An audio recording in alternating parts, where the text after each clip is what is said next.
Oui, ce matin, l'association Ensemble pour les droits de l'homme, qui a été portée sur les fonds baptismaux en juillet 2012, a senti la nécessité d'organiser sa première assemblée générale ordinaire, placée sous le thème suivant: mobilisons-nous ensemble pour les droits de l'homme. Donc, ce matin, nous avons pu comprendre que c'est d'ailleurs le jour anniversaire de la Déclaration universelle des droits de l'homme, dont nous faisons note toutes les dispositions, mais il y a une disposition fondamentale qui nous interpelle, c'est l'article 21 de cette Déclaration universelle des droits de l'homme, qui dispose que la volonté du peuple est le soubassement de tout pouvoir public. Et cette volonté doit s'exprimer à travers des élections honnêtes et démocratiques qui doivent avoir lieu périodiquement au bulletin secret et que personne ne doit inquiéter qui que ce soit. Donc, je dis que lorsqu'on parle des élections, tout le monde est concerné.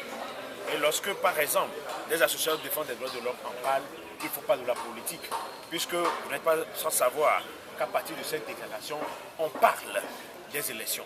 Et justement, c'est pour cela que nous avons dit dans notre intervention qu'il est important que...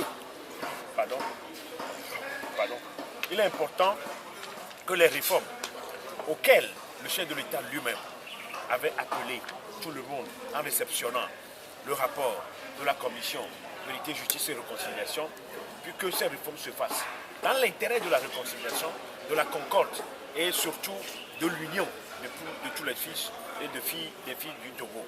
Donc, vous n'êtes pas sans savoir également que la commission Vérité, Justice et Réconciliation, en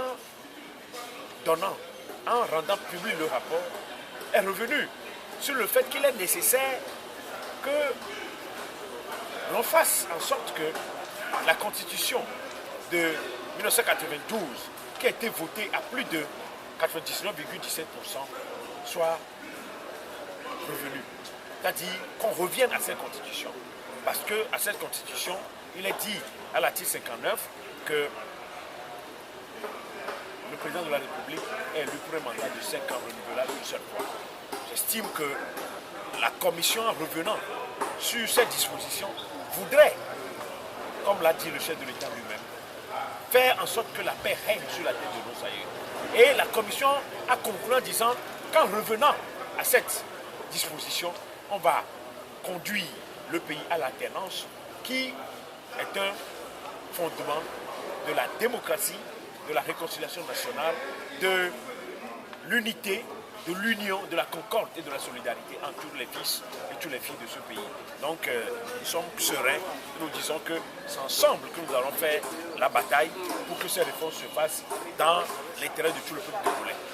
Qu'est-ce qui sera concrètement fait lors des travaux? Oui, tout à l'heure, nous allons nous retrouver, nous allons former les commissions. Les commissions vont se retirer, travailler entre elles. Après, il y aura la plénière. Après la plénière, on va faire des débats. Après les débats, donc, nous allons adopter tout ce qui a été dit dans les commissions.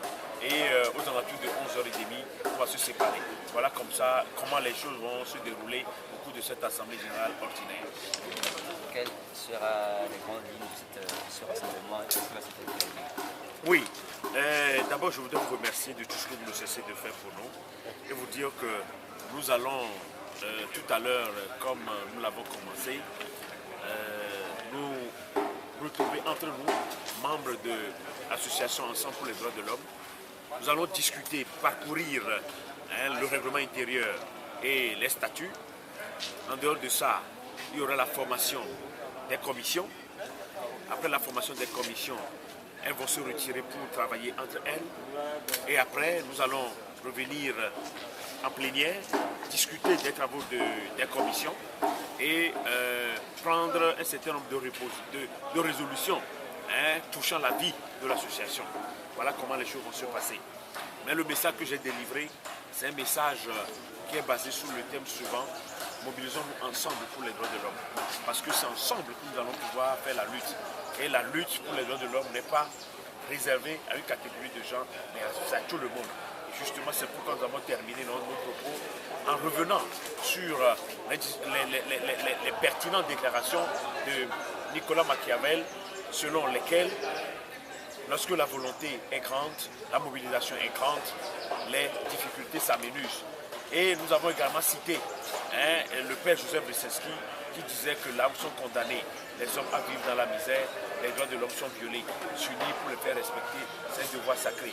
Il est un devoir sacré pour tous les Togolais de faire en sorte que les droits de l'homme soient garantis à tout un chacun d'entre nous. Car si on ne le fait pas aujourd'hui, c'est demain qu'il le fera. C'est ce que nous avons délivré comme message. Nous avons également dit qu'il est important que les réformes constitutionnelles et institutionnelles auxquelles le peuple togolais appelle le chef de l'État puissent se faire dans les meilleurs délais afin que nous puissions aller à des élections apaisées et honnêtes et je dirais même transparentes. Donc c'est ce qui a meublé notre intervention. Je crois que le message a été entendu et nous avisons.